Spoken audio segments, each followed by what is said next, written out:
Shall we get started, Mataji?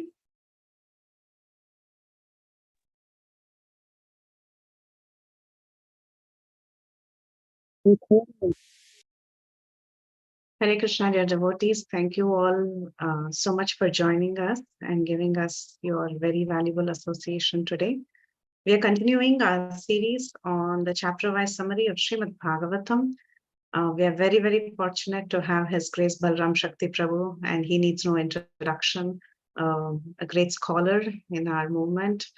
And he'll be walking us through Canto 2, Chapter 1 of Srimad Bhagavatam. This would be an overview or a summary of the entire chapter. So thank you so much, Balaram Shakti Prabhu. You can take over the call, and I'm sure more people are joining. Thank you, Prabhu. Hare Krishna.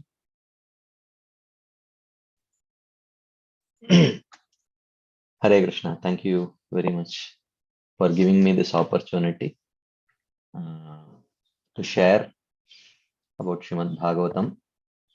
So we have another 1 hour to do the summary of the chapter, and then it's Q&A time, right?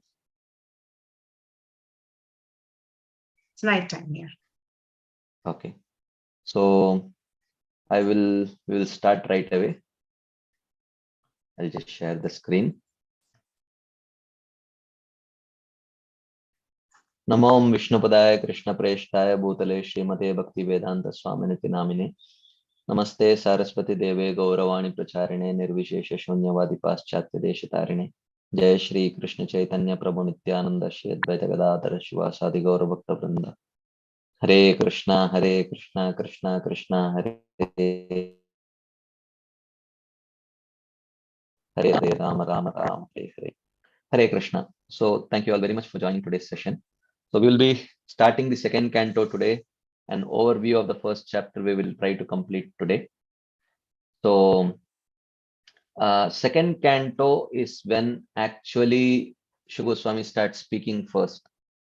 So the first canto is essentially setting the scene, and the second canto, chapter 1, is titled as First Step in God Realization by Srila Prabhupada. And Srila Vishwanath Chakravarti Thakur titles this chapter as Description of the Universal Form. So we will right away start, because the second canto is a response to some very critical questions asked by Parikshit Maharaj in the first canto towards the end, as soon as he meets Srila Shukadev Goswami. In essence, these two questions that he asks, Atapchami samsiddhim yoginam paramam gurum purushasyeha yatkaryam mriyamanasya sarvata. So he says, Parikshit Maharaj is asking, Ata prichami, I therefore ask you, my dear Shri Goswami, Yoginam Paramam Gurum, you are the supreme guru amongst all the yogis. Yat Karyam Sarvata Samsiddhim. Samsiddhim, what is complete perfection? And Yat Karyam Sarvata, and what is to be done at all times? Mriyamanasya Purushasya, and especially for a person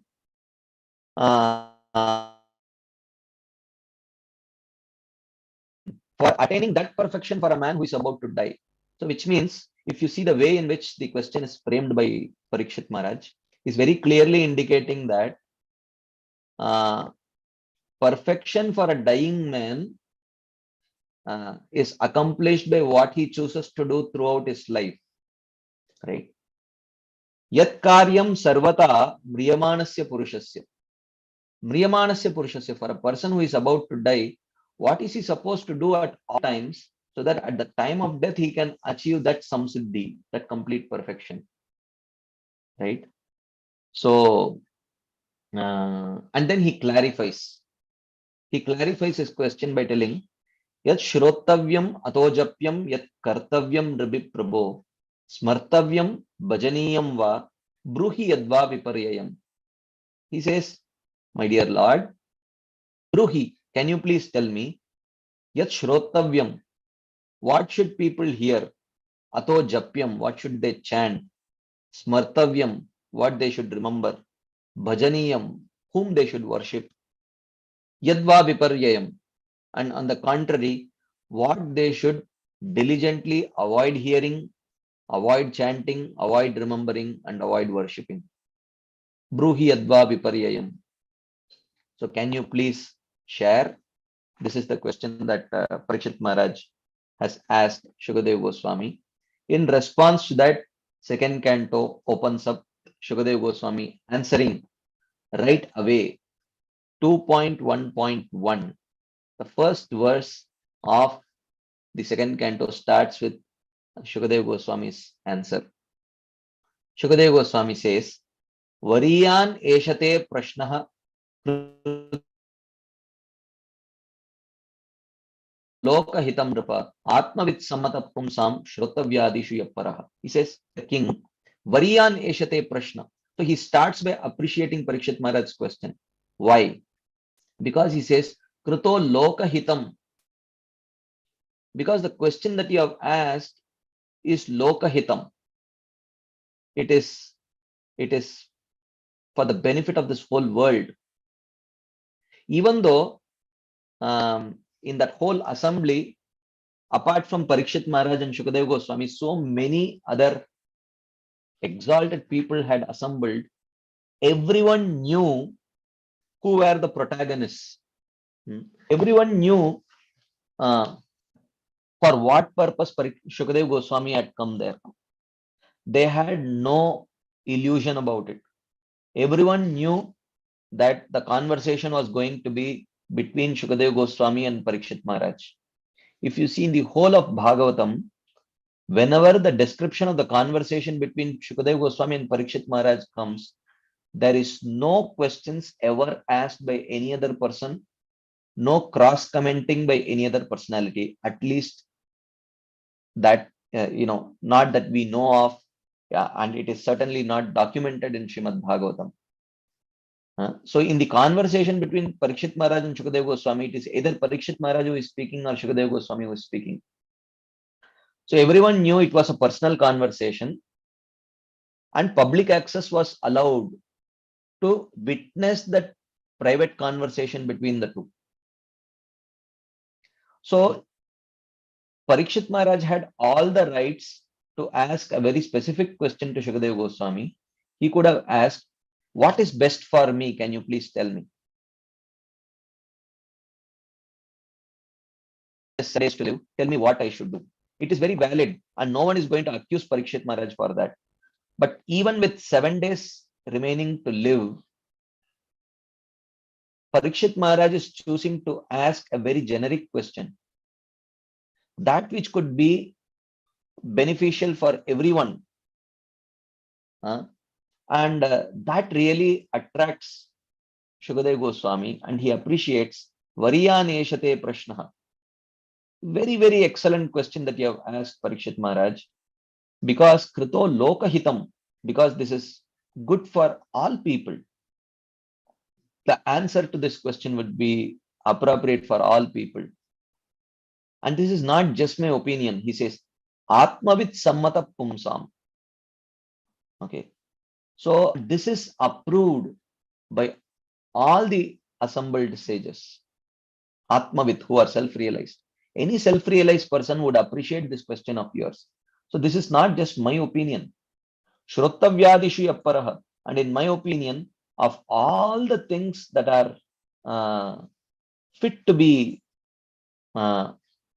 heard, this subject matter is the best thing. So therefore, I really appreciate you. Then he says, you asked me what should be heard, what should be chanted, what should be worshipped, and what should not be heard, chanted, remembered, worshipped. I will first speak about what is unfit to be heard, remembered, worshipped, etc. He says, Shrotavyadini Rajendra Nrinam Santi Sahasrashah Apashyatam Atmatattvam Griheshu Grihamedina. For the Griheshu Grihamedinam, So Griha Medi means one whose thoughts come around Griha. Medi, there is something called a Medi Stamba. So a Medi Stamba is that in which cows are, tied. So when cows are tied in a grazing field, the cows can graze as much as they want, you know, as long as the rope allows within that radius, they can keep grazing. So they will keep moving around that Medi Stamba, back and forth, back and forth, back and forth, keep grazing, right? But their whole zone of their jurisdiction is around that Medi Stamba. They keep rotating around the Medi Stamba. So a Griha Medi is one for whom his Griha is his Medi Stamba, around which he keeps grazing. He cannot think beyond it, which means basically one who is completely in body consciousness. For a person who is completely under body consciousness, this is not talking about only householders. Once Srila Bhaktisiddhanta Saraswati Thakur wrote an article about Matamedis. Matamedis means those who are staying in the mat, the brahmacharis and sannyasis, but uh, whose thought process is not Krishna centered, but mat centered, right? So basically, he's not talking about Grihamedis in terms a particular ashrama, the Grihastha ashrama, but he's talking about people whose consciousness is centered around the mat or the Griha, whatever, wherever your place of stay, whether it is your body in which your soul is staying or the house in which your body is staying, whatever it is. Basically, not Krishna conscious. For those who are not Krishna conscious, he says, Shrotavyadini sahasrashah santi. There are thousands of topics which are fit to be listened. Because such people are Atmatattvam Apashyatam Rinam, because they have no interest in inquiring about the goal of life. Right. So, Nidraya Hriyate Naktam Yavayena Chavavayah Divascha Artha Ihaya Rajan Kutumba Baranenava. And such people, you know, of course, they may have so many things to do, but it all can be summarized in a very simple way. Nidraya hriyate naktam vyavayena chavavayah. Okay. In their night is spent either in sleeping or in sexual union. Divascha artha ihaya. And their day is spent in accumulating materials, kutumba baranenava, which is useful for supporting the family. So night in sleeping and enjoying, and the day in accumulating for enjoying. This is how they spend their time. And this keeps them, so someone may say, uh, uh, uh, and this keeps them so busy actually, that that they can't see death coming. Dehapatya kalatradishu atma sainyeshu satswapi tesham pramatto nidanam pashyanapi na pashyati. Pramattaha, because they are so completely attached. Deha apatya kalatra adishu. So because they are deeply attached to their body, children, wife, and their, Facebook account, Instagram, the number of likes and all these things in today's day and age, it's becoming more and more superficial. At least it's not even with people, it's with, some impersonal, accounts like that. Deha apatya kalatradishu and atma sainyeshu. they think they somehow get this false hope that, you know, that these people can protect me. Atma Sainyeshu. Asat Swapi. But they are Asat Atmasena. They are false army which cannot give protection. Tesham Nidanam Pashyan api na pashyati. Even though he sees their destruction, but he somehow feels that he will be protected by them. Right? As he says, Ahani Ahani Bhutani Gachanti Ha Yamalayam. Ahani Ahani Bhutani Gachanti Ha Yamalayam. Sheshaha Stavaram Ichanti Kimascharya Matapparam. In the Yaksha Prashna, Yudhishthir Maharaj, Yaksha asks Yudhishthir, what is the most astonishing thing that you have ever seen? Yudhishthir Maharaj says, Ahani Ahani Bhutani Gachanti Hayamalayam.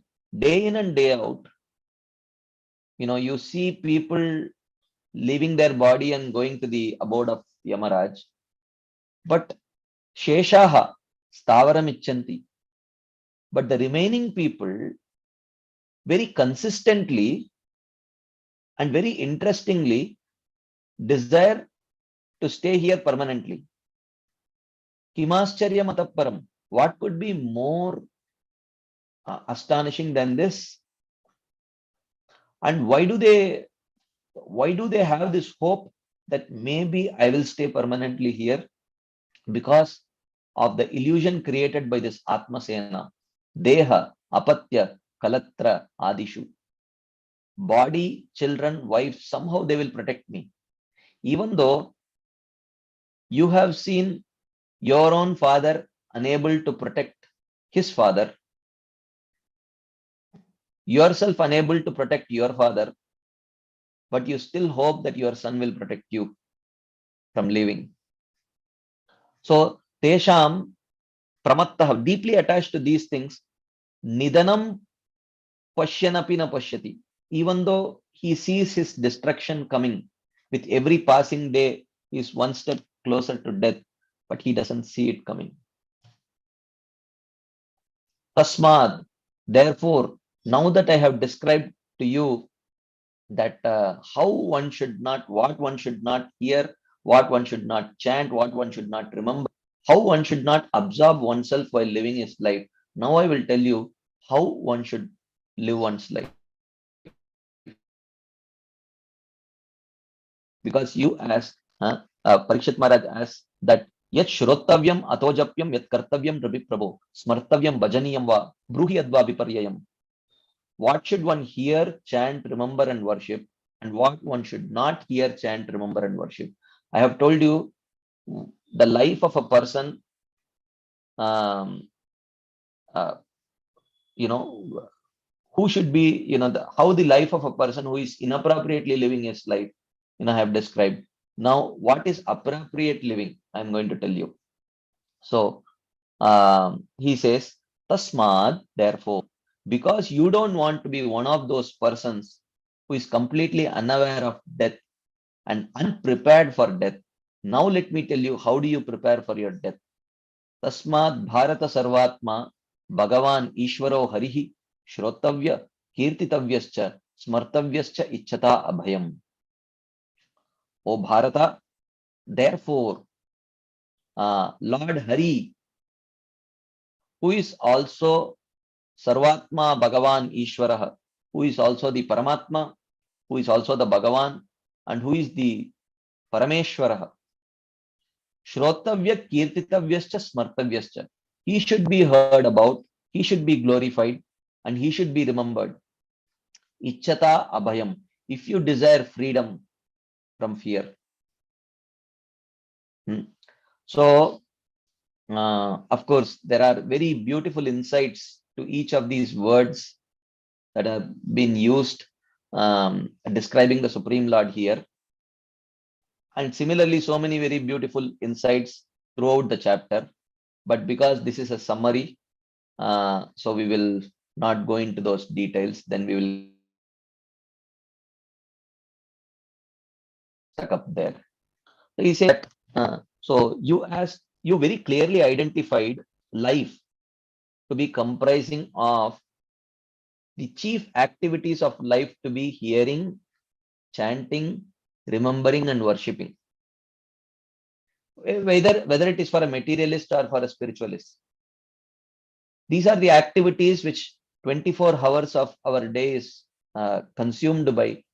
We hear, we speak, we remember, and we worship. Right? Even materialists worship what they value.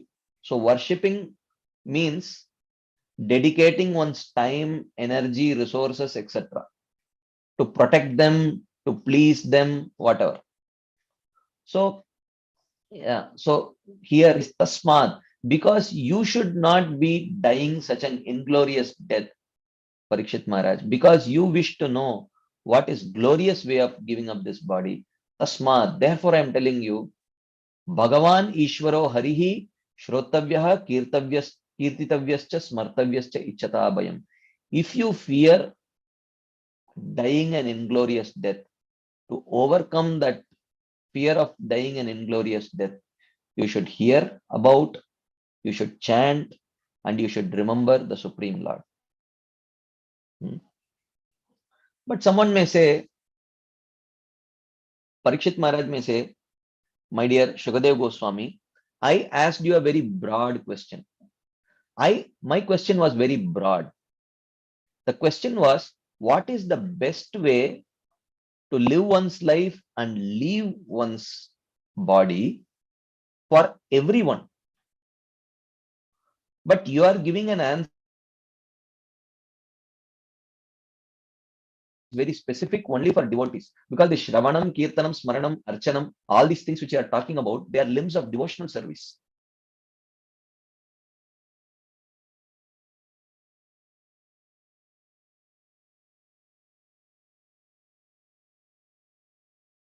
Within that category, I am asking you a process, the best process for everyone, not just the best process for the devotees.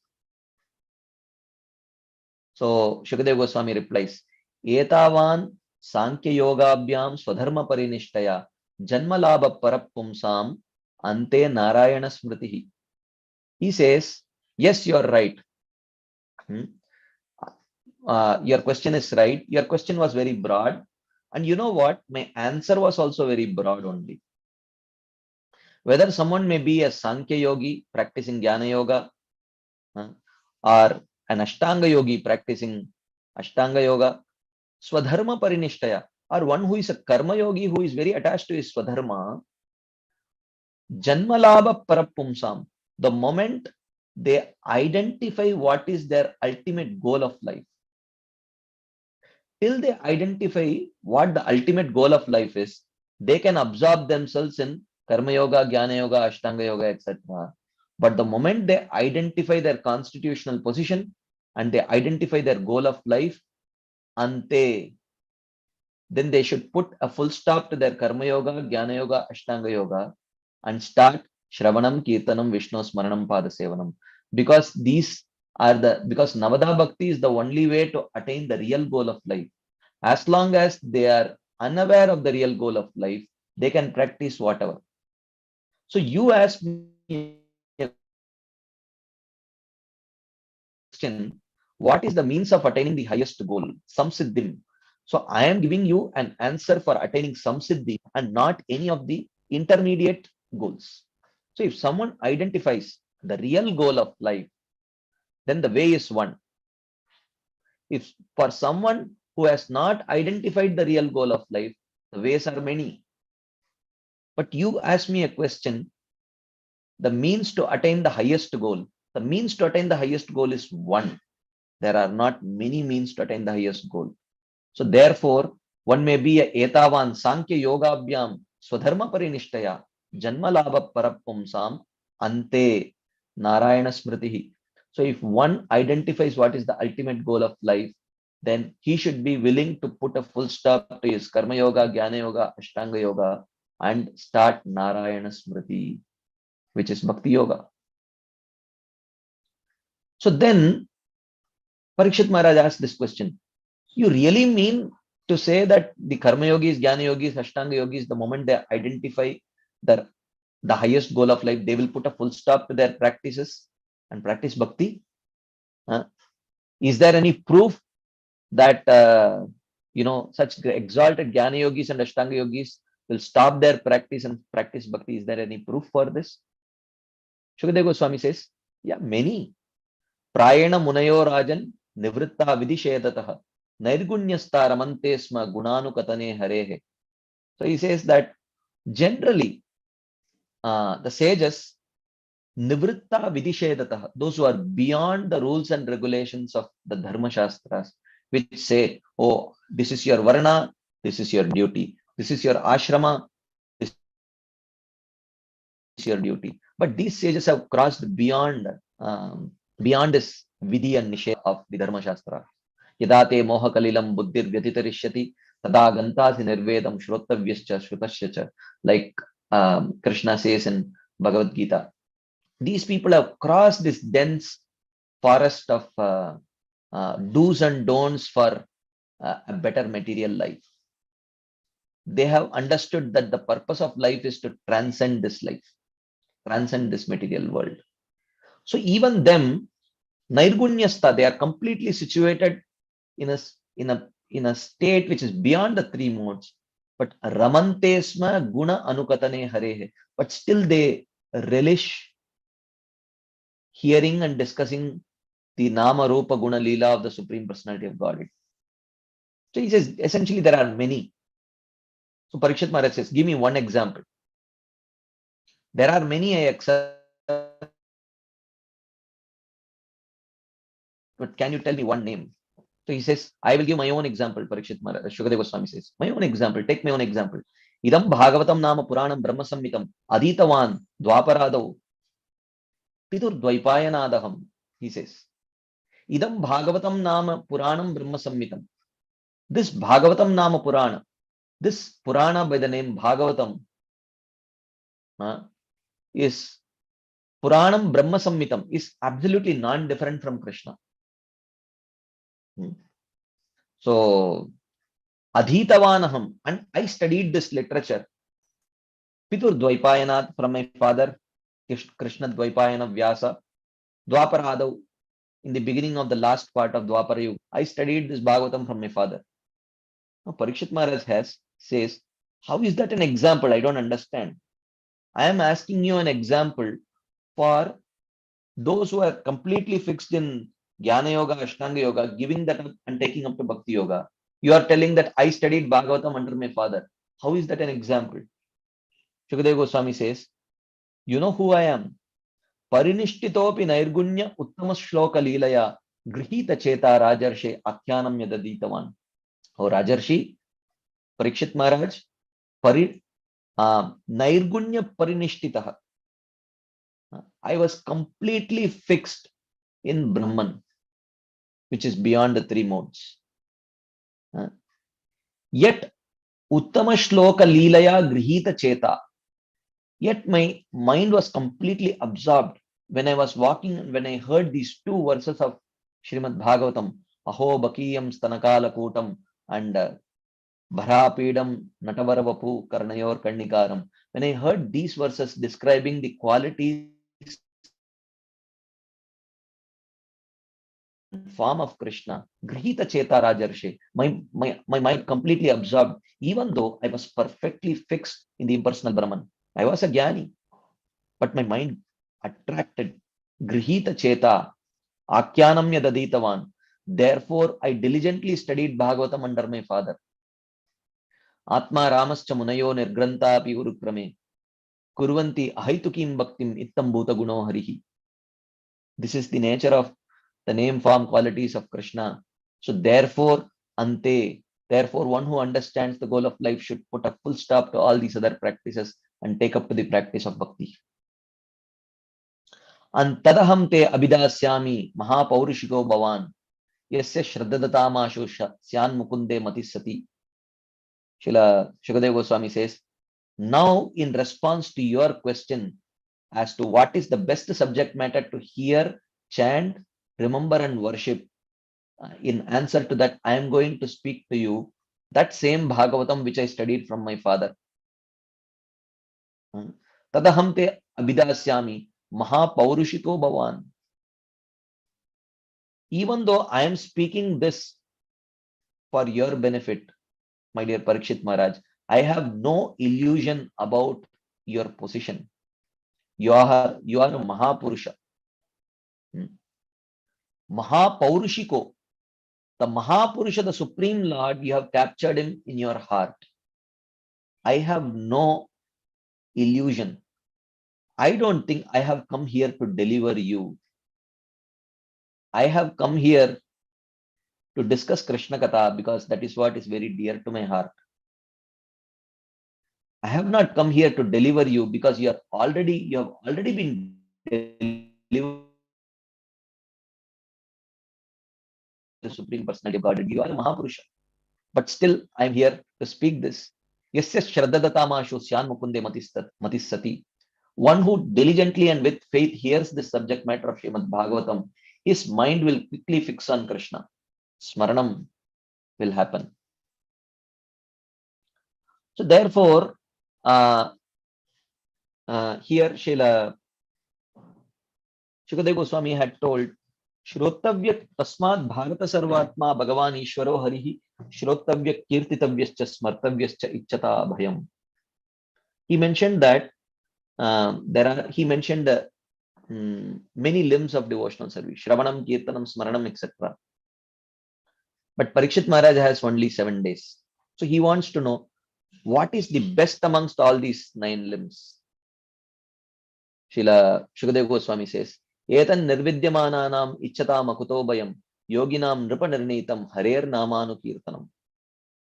Harinam Sankirtan is the topmost of all the other limbs that I have mentioned. If there is one limb that I have to single out as the most potent limb, then it is Harinama Sankirtan, Harer Namanu Kirtanam. So in this way, in essence, if you see, Bhagavatam is over here because the question of Parikshit Maharaj has been answered. That is that the question of Parikshit Maharaj was, what is the best process for a person? How should how should a dying man, which is essentially everyone in this world, everyone dies, right? What should a dying man do at all time? The best process that a dying man should do all time in order to attain the highest benefit. So, and you also tell how a person who is bound to die, which is everyone, how he should not be spending his time. So very clearly, Shukadeva Goswami has answered these 2 questions. How he should not be spending time, he mentioned before, and how he should be spending his time, he has mentioned now. And of all the limbs of devotional service, what is the topmost, he has already mentioned. So in essence, the question of Parikshit Maharaj has been answered. Bhagavatam is over here. Okay. But here he says, Parikshit Maharaj asked this question. Very fine. You have answered my question. But I wish that you understand that I have just 7 days to live. The process that you have given may be the highest process, but is it quick enough to deliver a person who has just 7 days to live? This question comes. Shukadeva Goswami says, yes, why not? Kim pramattasya bahubir parokshair hayanairiha varam muhurtam viditam ghatate shreyase yatah. He says, Kim bahubihi hayanaihi. What is the use of many years for a person who is pramatta, who is completely disillusioned about how he should be spending that time? Time will pass away just like that without any use. In fact, it will be misused. The time misused in this material world will perpetrate one's stay in this material world for longer and longer. What is the use of many years for a person who does not know how to utilize it, or rather still worse, who knows only to misutilize it? Varam Muhurtam viditam ghatate shreyase yatah. Better is to have one muhurta time. One muhurta, when taken literally, is 48 minutes. But when taken loosely, it translates as one moment. One moment is sufficient for one who knows how to properly utilize it. Parikshit Maharaj may say, one muhurta, that is a very short time. Do you literally mean one muhurta? Can one perfect bhakti in one muhurta? Shukadeva Goswami says, yes, why not? Katvango nama rajarshir gyate yattam ihayushah muhurtat sarvamutsrijya gatavan abhayam harim. He says, once there was a king by the name Katvanga. I will not tell his story. You all might have heard his story many times. So once the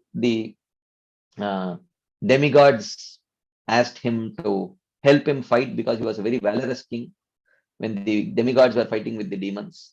So Katvanga went and very valorously fought and helped them fight the demons day and night. And at the end of it, they asked, we are so pleased with you. We wish to give you a benediction. Tell us what you want. Katvanga Maharaj was a very focused person. So he asked, tell me how much time I have got to live. How much time do I have? So they did the calculation. They said, you have one muhurta time to live. They said, thank you very Katvanga Maharaj said, thank you very much. And he focused his mind on Shravanam, Kirtanam, Smaranam. And in a muhurta, he attained the Supreme Lord. So he gives example that bhakti is not only most potent, bhakti is the fastest also. So Katvango nama rajarshir gyatve yattam yushah muhurtat sarvamutsrijya gatavan abhayam harim tavapi etarhi kauravya saptaham jivitavadi upakalpayatat sarvam tavadyat samparayikam. But you, O Parikshit Maharaj, you don't have just one muhurta, you have 7 days, which is a long time. So therefore, please make all the necessary arrangements so that you can absorb your mind in Krishna and follow in the footsteps of Katvanga Maharaj. So in one sense, Bhagavatam is over, at least here, because Shukadeva Goswami has answered Parikshit Maharaj's question. What should be done, what should not be done? What should be heard, remembered, chanted, etc. What should not be heard, remembered, chanted, etc. It is Shravanam Kirtanam of the Supreme Lord. And it is fast enough to give result in 7 days also. So now Parikshit Maharaj should be allowed to do Harinam Sankirtan. But the point is, it is not in knowing, it is in having faith. Because till now what Shukadeva Goswami has mentioned is he has presented the subject matter in a very dogmatic way. He says, this is the answer, without necessarily explaining how is the path of devotional service superior to the other paths. Because people who had assembled there's some Jnana Yogis, somewhere Karma Yogis, somewhere Ashtanga Yogis, somewhere Jnana Mishra Bhaktas, somewhere Karma Mishra Bhaktas, somewhere Yoga Mishra Bhaktas. All different kinds of permutations and combinations were there. They were still practicing that because they had full faith that what they were practicing was the best. So therefore they were practicing those things. Now here you say bhakti is the best. You think in a moment they will give up all of that and start practicing bhakti. So any thoughtful person would definitely need reasonable explanations to convince that person. So you have to give, rather than presenting facts in a very dogmatic way, one should, a good teacher would give reasonable explanations to substantiate the conclusions that he is presenting. So Shukadeva Goswami, even though said, okay, do this, but now in order to enhance the faith, he has to systematically present how the popularly accepted sadhana and the popularly accepted sadhya, the means and the goals, are actually inferior to the sadhana of bhakti and are inferior to the goal of Krishna prema. So he has to systematically present that. So for that, first Shukadev Goswami has to explain how he himself is knowledgeable of those various paths. And then it is only after sufficient um, deliberation and after sufficient research, he has come to this conclusion. Because many times, uh, as devotees, we may minimize the other paths without knowing anything about the other path. I mean, I'm not telling that we should know the others to be convinced of following bhakti. I'm not saying that. But if someone who is cognizant of the other paths very clearly, who himself has practiced, if he says that bhakti is superior to those other paths, then it has more value actually. Right? It is more convincing. He can actually convince the practitioners of the other paths because their valid questions can be answered by this person because he knows both things. So Shukadeva Goswami now he says, now let me tell about even though I have told that the goal of life is to establish a relationship with Krishna Prema, in love, and the means to attain it is Shravanam, Kirtanam, Vishnu Smaranam, Pada Sevanam, Navada Bhakti. But not everyone believes in this way. One very popular opinion about the goal of life is Sahyajya Mukti, impersonal liberation. And the means to attain that Sahyajya Mukti is the path of yoga. So now let me tell about this path of yoga. He's going to tell about that path of yoga and establish how bhakti is superior to the path of yoga and prema is superior to the goal of Sahyajya Mukti. So with that purpose, he starts describing this path of yoga for attaining impersonal liberation. Antakale tu purusha agate gata sadvasaha chindyad asanga shastrena spruham dehenu yechatam. So he says, to practice this path of yoga, or at least to practice the higher stages of this yoga, antakale tu agate, the person should have some prerequisites. When the time of death has arrived,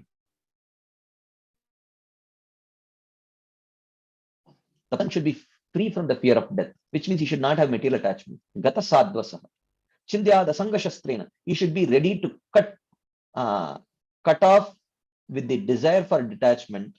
With the weapon of detachment, he should be able to cut dehe spruha, the attachment to the body, anuyechatam, and things connected to the body, deha, patya, kalatradishu, like that. So one should be ready. So such a person is fit for this practicing this path of yoga for attaining Sahyajya Mukti. So then he talks about yama niyama, Ashtanga yoga, yama niyama, asana, pranayama, pratyahara, dharana, dhyana, and samadhi. 8 stages. So he very briefly talks about these 8 stages.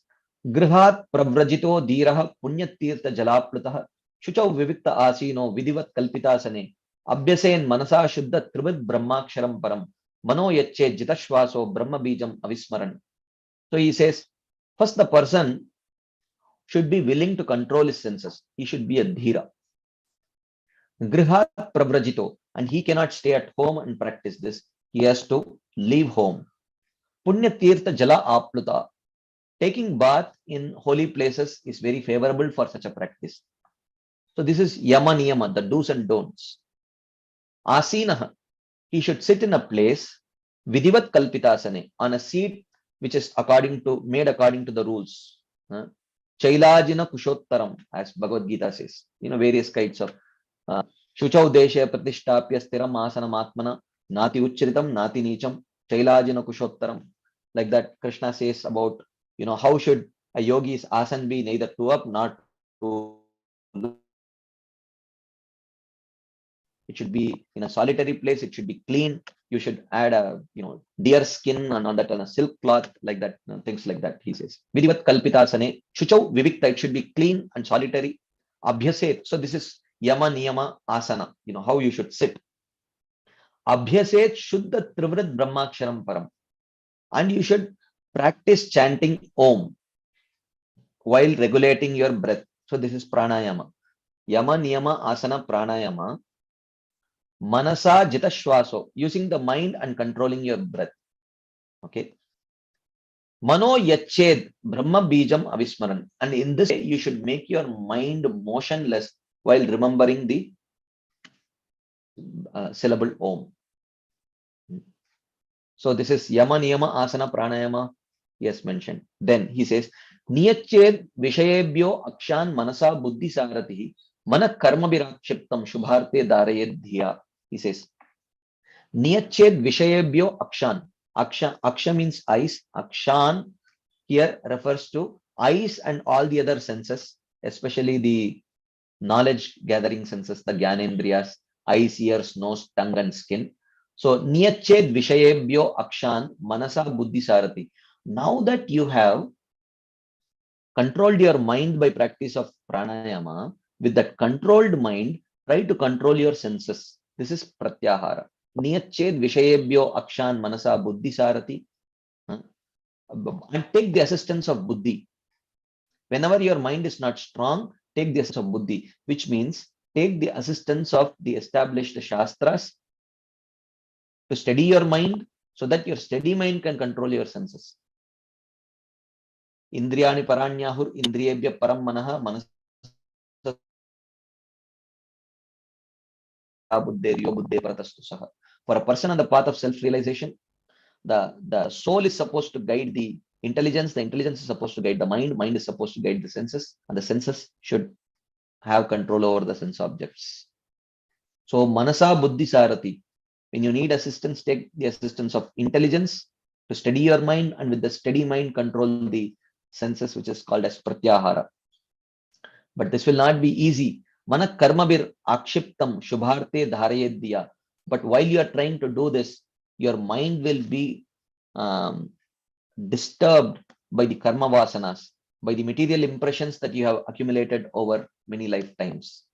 But still, bring it back and focus it on the dharanashraya, on the object of meditation, which is the Lord.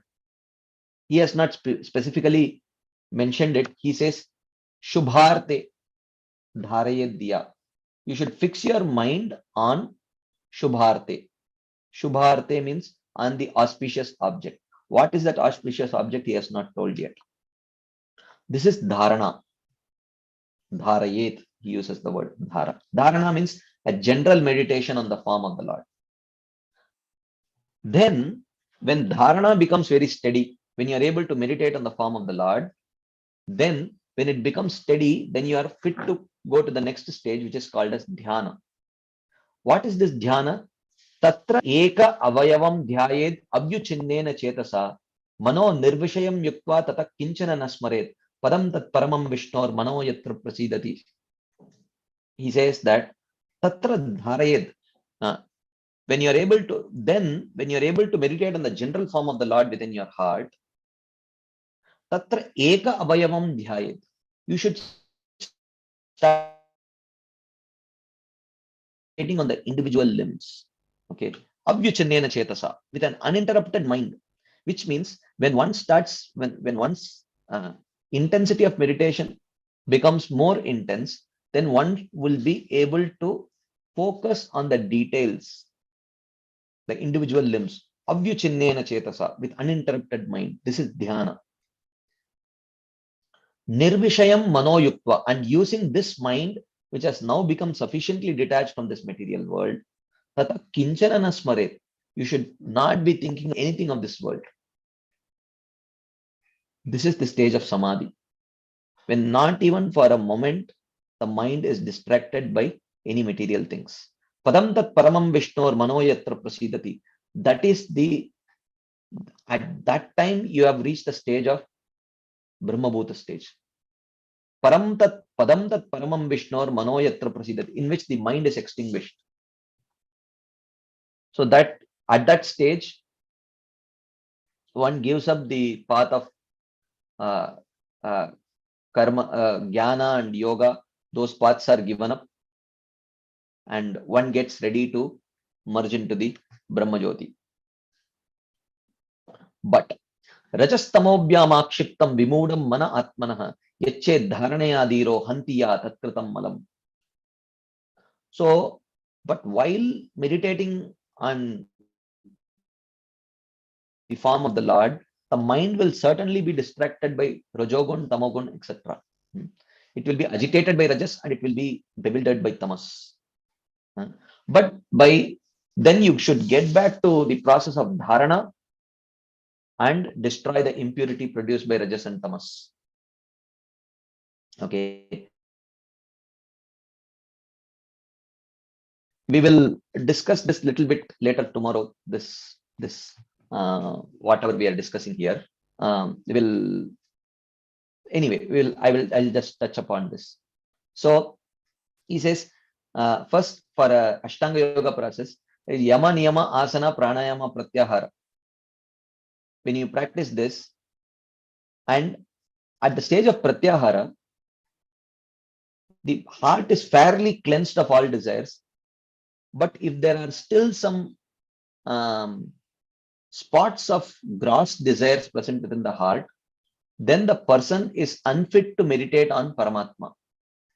But if the heart is fairly freed of of the gross desires, then one is fit to practice meditation on Paramatma. So this is dharana. Then you accomplish dhyana and samadhi, more and more intense meditation on the form of Paramatma. And after you attain samadhi, one practices what is called as sadhyo mukti, immediate liberation, where by practicing Shat Chakra Yoga, the yogi lifts his prana along with the soul and forces the soul to break through the Brahmarandra and give up his gross body and subtle body at once, and the soul goes and merges in the Brahma Jyoti. So this is direct liberation. Okay. But for a person who, despite reaching the stage of Pratyahara, is troubled by gross desires, not just gross desires in the form of anarthas, but gross desires which he as bona fide and wishes to pursue them along with pursuing liberation. So which means his main goal is liberation, but he has some secondary goals and he wishes to pursue the primary goal along with fulfilling the secondary goals.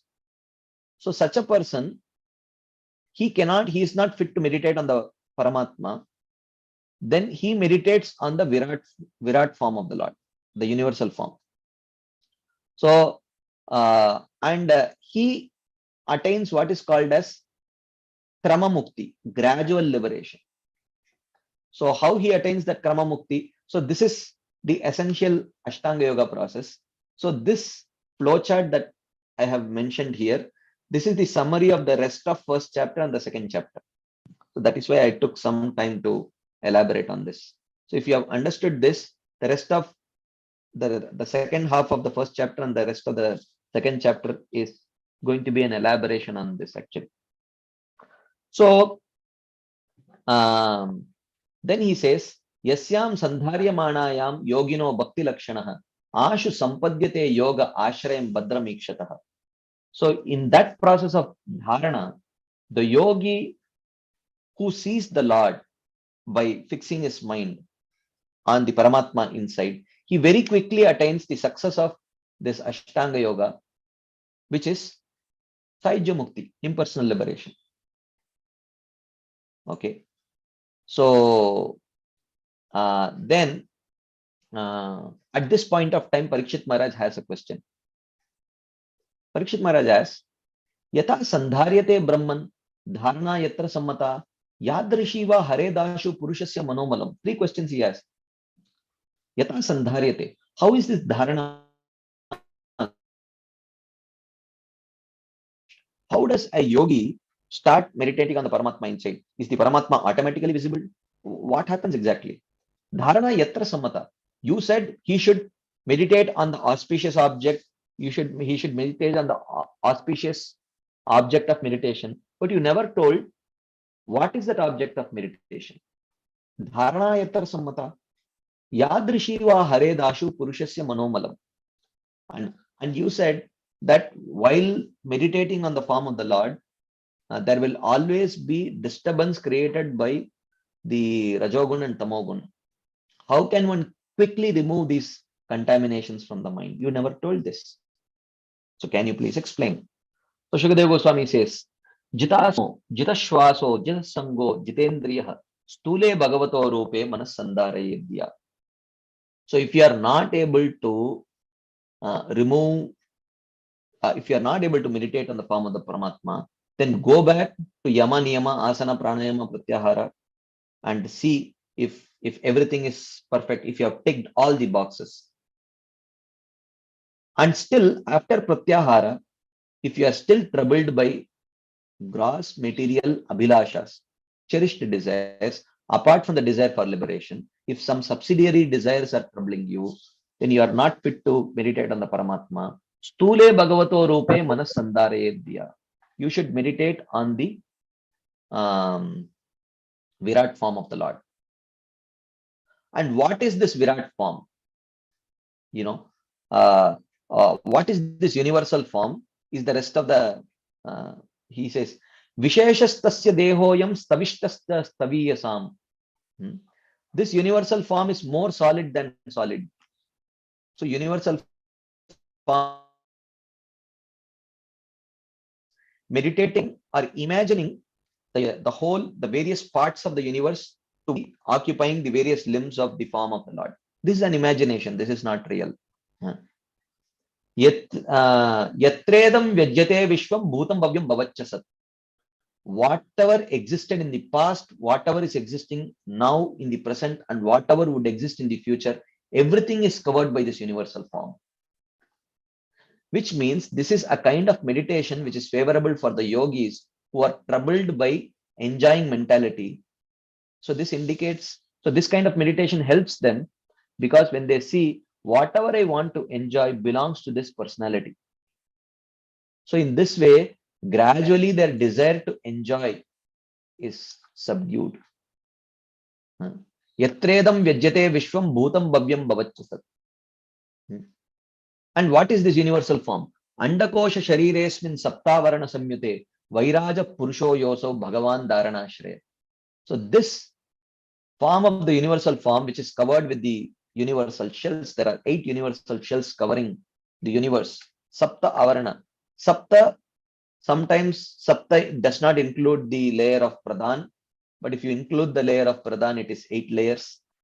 So this universal form is the object of meditation for a yogi who is still attached, who still has the secondary enjoyment inclinations along with his primary inclination to attain liberation.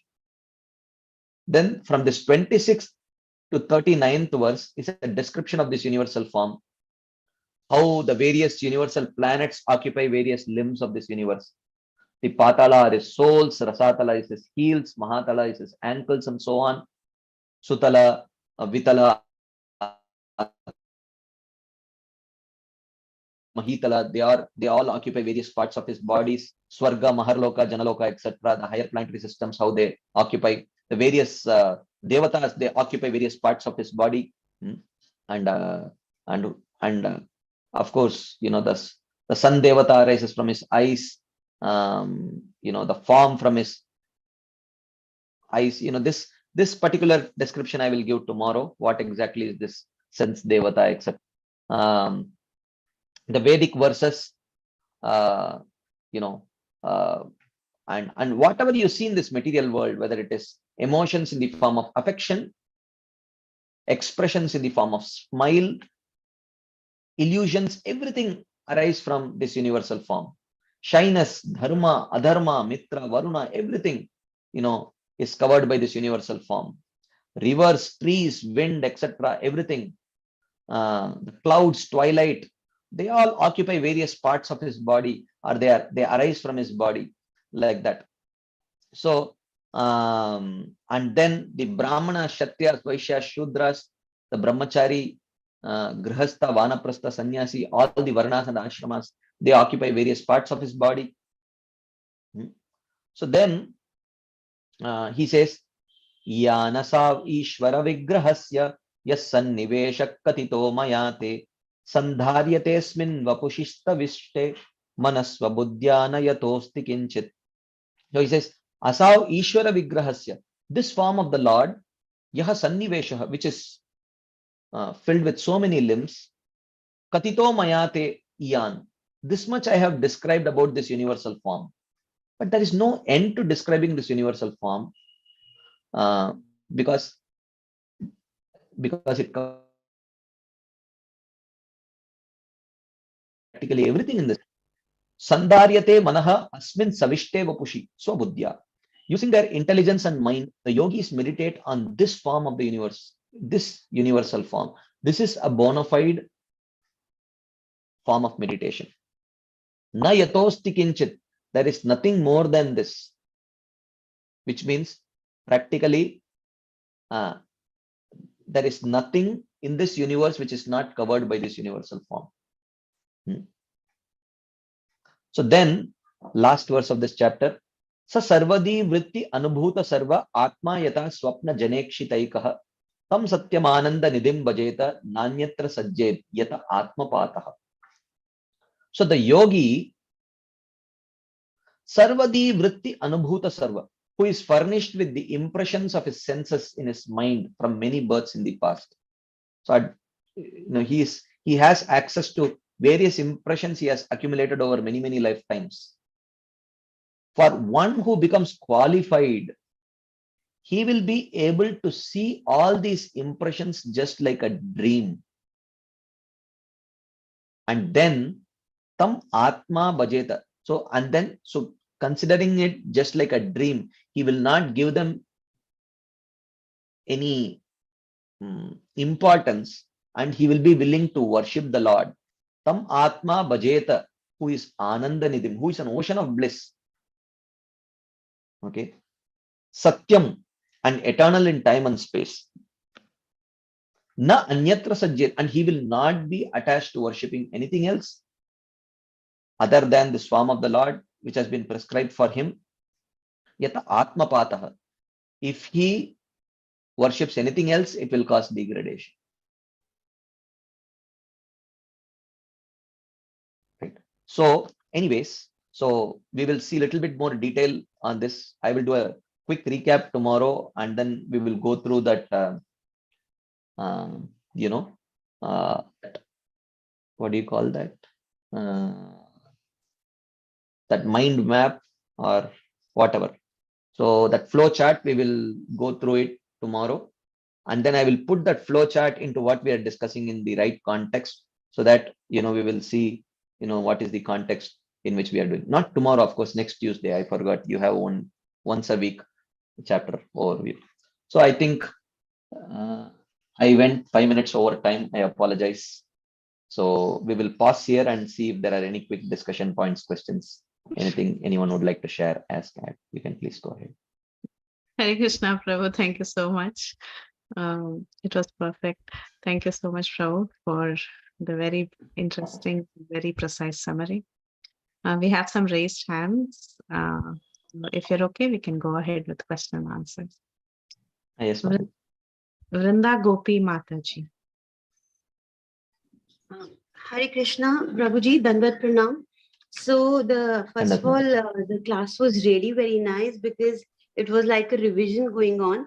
But I really love the example of Katwang Maharaj, which you shared, because that gives me that personally that strength. Yes, even if the time is short, we don't know how much time is there of life. It's unpredictable. But if I continue with this Sankirtan, Harinam Sankirtan, there is a short way to, go ahead. So Prabhuji, I have one question. I am still getting confused between the dharana and the dhyana thing. What I understood was like both are kinds of meditation. Is that so? If one is the basic step, one is a slightly higher step. Could you please throw some light only on this part? I'm a little confused in dharana and dhyana right now. Hare Krishna Prabhuji, am I audible? Are others able to hear her voice? I am not able to hear. Yes, we are able to hear. Oh, I'm Maybe sorry. I think it's a, yeah, maybe it was a problem with my internet. Can you please Some repeat internet. the question, Mataji? I heard Prabhuji, till you said what is the difference between dharana, something like that you asked, and then dharana I and lost you. dhyana. Prabhuji, just the basic difference between dharana and dhyana I'm not getting. I'm considering as if both are, kinds of meditation. So could you just explain a bit more on dharana and dhyana, the difference between them? Yeah, there are multiple definitions which are given in the Shastras, but the one explanation that is given here, specifically in the second canto, is dharana is when you are able to get a general meditation on the Lord, but when you are able to focus more specifically on the details, Okay. then it's dhyana. Like for example, the first time you go to the temple and take darshan of the deity form of the Lord, you say, wow, wonderful deities. They were so wonderful. So then someone asks, what color dress were they wearing? And then you are like, oh, they were definitely wearing clothes, but I did not notice what color. What color was their turban? Like we do not know. But then when you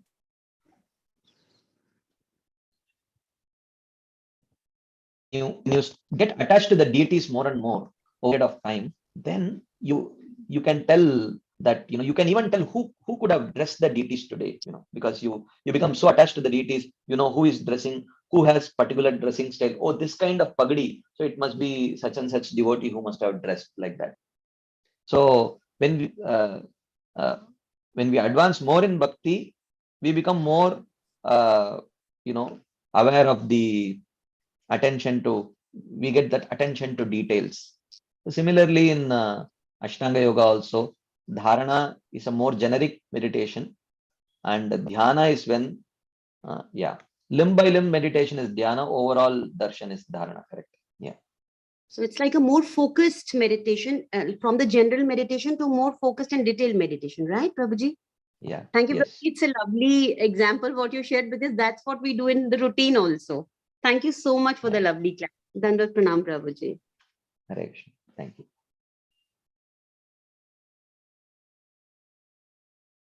we have Suresh. Yes, Sureshwar Sham Prabhu. Hare Krishna Prabhu, Dandavat Pranam Prabhu. Thank you Prabhu for such a nice class summary of this chapter. So Prabhu, I didn't get why Sukadeva Goswami started Ashtanga Yoga explanation. Well, because as I mentioned, um, he could have, because so many other people were there, and also in order to give a very convincing explanation, you should be able to reasonably explain. If it is so clear, then why the whole world is not convinced? There are so many other processes, means and ends which are glorified worship and in this whole world. So therefore Shukadeva Goswami is describing Ashtanga Yoga not to promote Ashtanga Yoga, but to very systematically establish how these popular paths are actually subservient to bhakti and inferior to bhakti. So unless it is very systematically presented, why would any thoughtful person accept bhakti?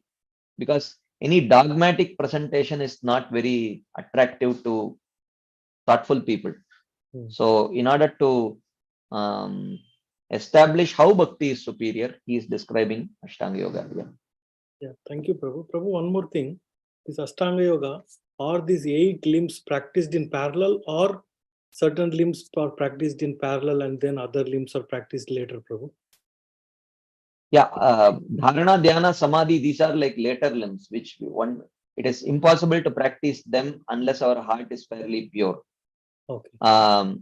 Otherwise, yama, niyama are lifestyle, that is basically you have to accept a lifestyle which is favorable or conducive for practice of meditation. And asana is something which is your body posture which is conducive for meditation. Once the body posture is conducive and your lifestyle is conducive, then the mind has to meditate. So to get the mind on track, you have to practice pranayama, which is not possible if you have a favorable lifestyle and a favorable posture. You cannot lie down and do pranayama like that. So then once the mind is controlled, then through the controlled you can pull back the senses. And then when the senses are also controlled, senses and mind are perfectly controlled, then you are ready to meditate on the form of the Lord inside. So yama niyama to pratyahara, or you can say it is like yoga rurukshu, the early stages of yoga. When that is perfected, then one will become ready to practice dharana, dhyana and samadhi, which is like yoga rudha stage. Okay. So Prabhu, one question in follow-up. This Shata Chakra yoga that you were mentioning, is which part of the Ashtanga yoga process, Prabhu, that is? Shat Chakra yoga is after samadhi. After samadhi, when you are ready to give up your body and go to the impersonal Brahma Jyoti, what they do is, essentially the soul can live through any of the open holes, the 2 ears, the 2 nostrils, anus, genitals, mouth. It can move through any of them because these are the easier holes. The more difficult hole is the Brahmarandra, which is on top of the head. But ideally, it should leave through the pierce through the Brahmarandra to actually go to the impersonal Brahma Jyoti. So Shat Chakra Yoga is that practice in which one mechanically plugs, through the practice of yoga, all the other holes and literally forces the jiva to break through that Brahmarandra and then enter into the Brahma Jyoti. So Shat Chakra, that one can practice only after one reaches the stage of samadhi and attained perfection. So then to release the soul from this material gross body, Shat Chakra yoga is practiced to force the soul through the Brahmarandra and enter Brahma Jyoti, like that. That is further advanced stage of Ashtanga yoga process. So yeah, it is just a means to make the soul escape through the right hole, because which hole it escapes through, it indicates the destination also. So if the soul can sometimes when a person is leaving, someone may pass urine and stool also. So urine and stool or stool, whatever, which is probably an indication that the soul is going through the lower holes. So which is probably an indication that they are going to some lower regions. Many times the people give up the body suddenly by opening the mouth, at the time of leaving their body. So it is considered to be one of the higher holes, not the best hole, to leave for the soul to leave, which indicates that a higher destination is guaranteed. But the Brahmarandra indicates Brahma Jyoti. One final question, Prabhu. Is Ashtanga yoga and Kundalini yoga are the same, Prabhu? I don't know what is Kundalini yoga. Okay. Yeah. Okay, Prabhu. I don't know. Okay, Prabhu. Thank you, Prabhu. Hare Krishna. Dandavat Pranam. Hare Krishna. Divya Gaurangi Mataji. Hare Krishna. Dandavat Pranam, Prabhuji. Dandavat. Thank you so much. Thank you for very nice class. Prabhuji, my question is Ashtanga Yogi. for him to reach the level of desire or no desire, as you explained in the chart, he should have knowledge, right? Like, I'm trying to understand difference between Gnana Yogi and Ashtanga Yogi.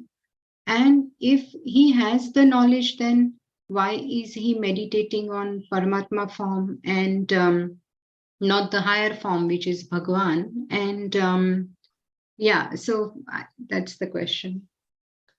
Well, it is not about knowledge.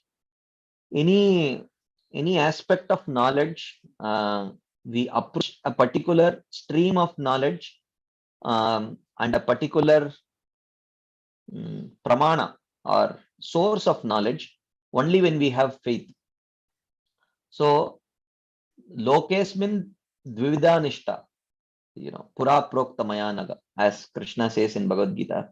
There are people, there he talks about two kinds of faith, but there are multiple types of faith. So, if someone has accumulated bhaktyonmukhi sukriti,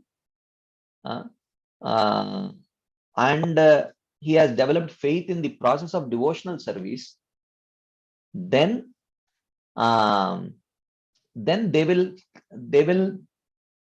develop faith in the knowledge of bhakti and Bhagavan. But if they lack that sukriti, just the mere availability of books, the Bhakti Shastras, will not make them conclude that the Bhakti Shastras are the topmost. So basically, that comes from experience.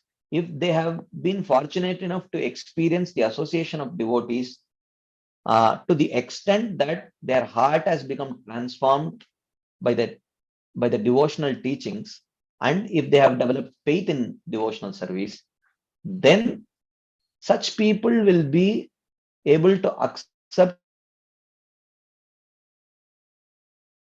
the Bhakti Shastras as the ultimate and Bhagavan as the topmost form. But otherwise, just because they have very good ability to assimilate knowledge, they're fairly pure in their heart, does not necessarily mean that they will have, they will accept Bhagavan and the Bhakti Shastras. Is that relevant, Mataji? Yes, Prabhuji, it makes sense. But even to reach this stage of meditation and no desires and to chant on Om and Paramatma, I sometimes find it difficult to understand how they are reaching this stage without having the faith in ultimate Bhagavan. Many times. Oh, no. No, they have faith in the ultimate Bhagavan. They worship Bhagavan. They have to worship Bhagavan, not just Paramatma. They worship Bhagavan, but they aspire to merge in the Brahmajyoti. So they have faith in Bhagavan as a worship of Bhagavan as a means, but they don't, what they don't believe is the ultimate Bhagavan as the ultimate goal. They don't have sufficient sukriti to actually develop a desire to establish a relationship with that Bhagavan. So, like you may have, someone may be a very good businessman. So, many people may have very good trust in that person as a businessman, but someone may actually fall in love with that businessman and they may wish to establish a relationship with him. So it's not that those who are in a business relationship with that person do not have any, they do not believe in him, but the belief is not so much that they wish to establish a relationship with him beyond a business relationship. So similarly, the Ashtanga yogis have sufficient sukriti to worship the Supreme Lord, but insufficient sukriti to believe that the goal of life is to establish a relationship with the personal form of Lord. Does it make sense? Yes. Yes, thank you, Prabhuji. I understood. Just lastly, quickly, you mentioned this, the different lokas. If he has desire, he has to go through a Vaishvanara loka until he pierces Pradhan. So does he physically go there in his Atma form, or in his mind meditation he's going there? We will discuss this tomorrow, Mataji. Tomorrow it will be Excellent. discussed in detail. Next week, right, Prabhuji? Yeah. Next week. Sorry. Next week. Thank you so much. Hare Krishna. Dandavat Pranam. Hare Krishna. Sukha Mataji.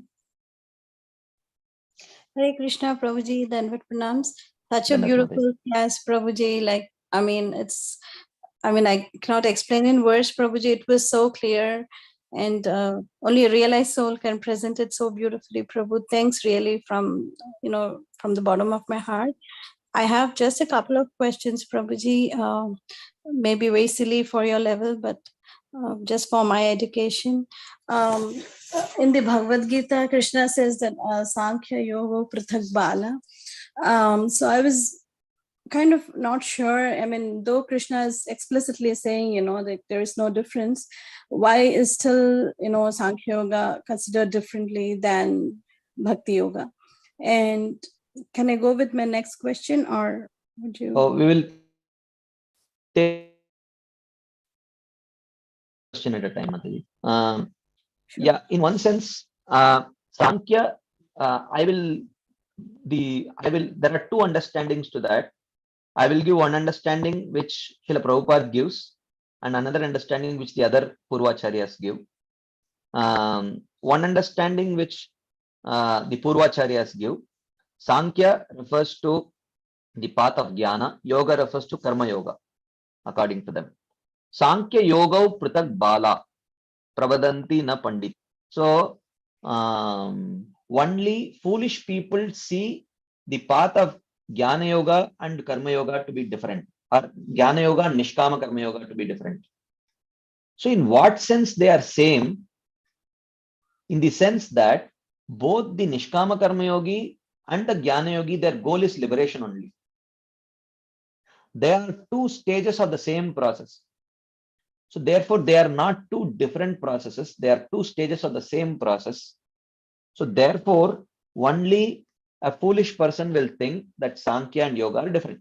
This is the explanation of the Purvacharyas. Prabhupada takes Yoga to mean not Nishkama Karma Yoga. He takes Yoga to mean Bhakti Yoga. And he takes Sankhya not to mean Jnana Yoga. He takes Sankhya to mean the knowledge of the difference between body and soul. So Sankhya Yoga Prithak Bala means one who thinks that devotion is different and understanding the knowledge of the difference between body and soul is different. He is foolish, because understanding the knowledge of the difference between body and soul is preliminary to practicing bhakti. And one who understands the difference between body and soul would naturally want to act on the platform of soul. Acting on the platform of soul is so. Therefore, only a foolish person thinks that Sankhya and Bhakti are different. So this is Srila Prabhupada's explanation. Is that relevant, Mataji? Yeah, very beautiful, Prabhu. I could never, understand this so well. I think it would be wonderful if you can do the whole seminar series on Bhagavad Gita too. It'll help us really. And can I go to my next question, Prabhu? Is it okay? Yes, Mataji. My next question is, this is, I had been looking for this verse for quite some time. I mean, I knew that there were two verses which Shukadeva Goswami had heard, but I commonly saw only a reference to Aho Bakiyam verse. But only today I got the second verse reference from you, Prabhu. Is it like quoted somewhere, or I wasn't sure I found? I have heard it in class, and I don't exactly remember if I have studied, but I definitely remember hearing it somewhere. Maybe some acharya must have mentioned it. I can check for the reference and see if I get it. I will pass it on to you. Sure, probably. I was looking for a long time. I mean, I knew that I heard that there were two, but I wasn't getting a reference for the second. Yeah, and the third question is, I don't know, maybe you're asked many times about this, but is the universal form of the Lord imaginary? Yeah, we will again touch this point tomorrow, Mataji, because it is imaginary, and how it is imaginary, we are going to discuss this tomorrow. Sorry, next week, next Tuesday. Sure. Thanks once again, Prabhuji, for such a beautiful class. Thank you so much. We're looking forward to your next classes. Hare Krishna. Thank you, Mataji. Lalitangi Radhamati. Hare Krishna Prabhuji, Dandot Pranams. Excellent presentation, crystal clear. Very, very nice. I mean, you make the philosophy like a movie. Very interesting. I know the verses. Actually, that is the way. No, that is the way in which our acharyas present. It's not. I cannot claim that it is mine, because it is the way in which the acharyas present. Thank you, Prabhu. But you are presenting it to us in that way, and so that we can appreciate what the acharyas presented. Thank you, Prabhuji. So the question is about the sages.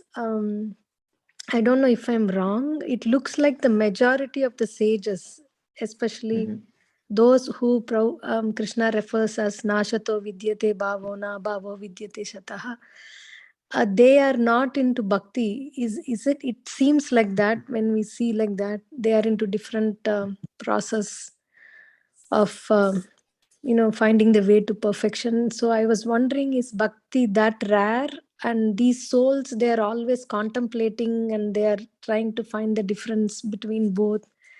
How is it that majority of them, if they are not on the path of bhakti?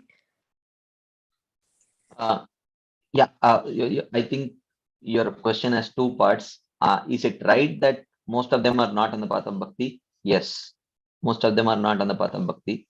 Then the question is, if they are contemplating so much, then why are they not on the path of bhakti? Shouldn't they have figured it out by now that bhakti topmost? So no, actually it is not like that. It's just like, like for example, you may say that, what, actually, my mother is the best mother in this whole world. So you may say like that. So it may be very obvious to you. Isn't it very obvious? No one loves like my mother does. But I have never had access to your mother. I have had access to my mother. So my conclusion about who is the best mother is limited to those mothers whom I have personally seen and whose affection I have personally either seen or experienced myself. Right? So therefore, it is not about knowledge. So now you tell me that your mother is the most loving mother in this whole world. That is knowledge for me, but that is not substantiated by my experience. So it is experience which actually nourishes the conviction, and the desire to experience something also comes from, but the desire to experience something comes from what? Can someone share your thoughts? The desire to experience something comes from what? Seeing someone experience that. Yeah, it comes from experience again. The desire to experience something comes from, a little more distant form of experience. Like you see someone eating an ice cream and really relishing it. That is a kind of experience. Little bit second-hand though. Second-hand experience. But nevertheless, it is experience. Because you are seeing them relish. So then you want to have a first-hand experience of it, right? So the second-hand experience is what is called as Agyata Sukriti. So in that Agyata Sukriti, the second-hand experience you accumulate through association of devotees, then you get a desire to experience it firsthand by practicing it yourself. But those who lack that sufficient second-hand experience in the form of Agyata Sukriti, just mere knowledge, it's like you telling that my mother is the most affectionate mother in this whole world. I am not going to accept it because I have not seen your mother. I don't have any second-hand experience of your mother's affection. that it will inspire me to verify, to have a first-hand experience of your mother's affection. So these personalities, they lack that touch, devotees, sufficient touch of devotees, which would generate that Agyata Sukriti, which will inspire them to first-hand experience the love of Krishna by practice of bhakti, like that. Wonderful, Prabhuji. So much to contemplate, and that means how much rare is association of devotees. Yeah, true, true. Yeah, thank you so much, Prabhuji. Hare Krishna. Wonderful Thank you, association. Bharat Prabhu. Hare Krishna Prabhuji, Dhanavad Pranam. Thanks for your Dhanavad nice Prabhu. class, Prabhuji. Prabhuji, my question is like that. Parikshit Maharaj and Sukdev Goswami were both pure devotees. Correct. Like it is Well, said, I like mean, is that a question? question: Was it a are they pure question? devotees? Yeah, Are they both are. of them pure devotees? Yes. Like Prabhuji, like it is said that when the speaker of Bhagavatam and listener of Bhagavatam, they have only one goal to relish the Lord's qualities and form. Only then a proper exchange of Bhagavatam is there between both speaker and hearer. So like Parikshit was like when he come to know like he is going to die in 7 days, then he felt the need to have liberation, to have something good before leaving this world. Before that, like he was not engaged in that, like listening Bhagavatam or doing some activity like that. Means when he come to know that he is going to leave the world, so then he aspire for liberation, something good can be done before leaving the world. What is the best thing to do? Means he's after liberation or like love of God. Well, I mean, it is very clear from the descriptions of Bhagavatam that that Parikshit Maharaj was not delivered by Shukadeva Goswami. Parikshit Maharaj was a perfected devotee even before Shukadeva Goswami came. So, irrespective of whether Shukadeva Goswami would have arrived or not arrived, Parikshit Maharaj's destination was very clear. But Parikshit Maharaj and Shukadeva Goswami were utilized as instruments by the Supreme Lord for the descent of Bhagavatam for that purpose. Otherwise, Parikshit Maharaj had nothing to do with liberation. He was already a liberated soul. He was already a Nitya Siddha. He was an eternal associate of the Supreme Lord. So all this is just, so it's not that Shukadeva Goswami told him, after Shukadeva Goswami told that, you know what, the ultimate goal of life is love for Krishna, and then Parikshit Maharaj came to know. The first canto descriptions of Parikshit Maharaj, it is very clear that he had already decided, he was already practicing bhakti, he was already there sitting on the banks of Ganga, fasting and practicing devotional service to reunite with the Lord of his heart. Thanks, Is that okay, Prabhuji. Prabhu? Yes, Prabhuji, it makes sense. Thank you, Prabhuji. Hare Krishna. Bhavana Mataji. Hare Krishna Prabhuji, Dhanavad Pranam. Thank you for Dhanavad giving Pranam. such a nice class, for giving verse by verse explanation the chapter. Prabhuji, my question is like, as you said that in case of impersonalist, that if someone is impersonalist, then the soul will emit from the brain, means head part, you said, from the hole in the head. And so if one is a devotee of Lord Krishna, then in his or her case, from where the soul will exit, means from which hole? Doesn't matter for them. For them, they are not dependent on that kind of leaving the body.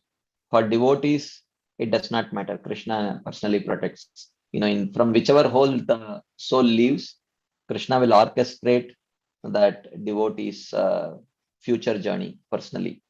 So it does not really matter from which hole a devotee's soul leaves. Okay, Prabhuji. Thank you. Hare Krishna. Hare Krishna. Okay, so there are no further questions or discussions. So shall we end here? Krishna Prabhuji, Dhanavad Pranam. Thank you so much for coming and for your very valuable time. It was such a very enlightening class, Prabhuji. Thank you. I'm waiting for next session because I do have many more questions and it's a little confusing, the whole universal form and the Ashtanga yoga process and how we say we are practicing devotional service, but still we kind of need to follow some of the processes in that Ashtanga yoga process. How can we do it without going systematically was one of my confusion, and I think probably you'll answer that in the next session. Thank you so much, Yes, Prabhu, for Hare your Krishna. Thank you, Mataji. yes. We'll end the call here. Thank you, dear devotees, for joining us. Vancha kalpatarubhyascha kripa sindhubhyo Sandubhyo Patitanam Pavanebhyo Vaishnavebhyo Namo. नमो नमः। अनंत कोटि वैष्णव वृंद की जय। श्रील प्रभुपाद की जय। ग्रंथराज श्रीमद् भागवतम की जय। His Grace Balaram Shakti Prabhu ji ki jai. Thank you, dear devotees. Hare Krishna. We'll end the call here.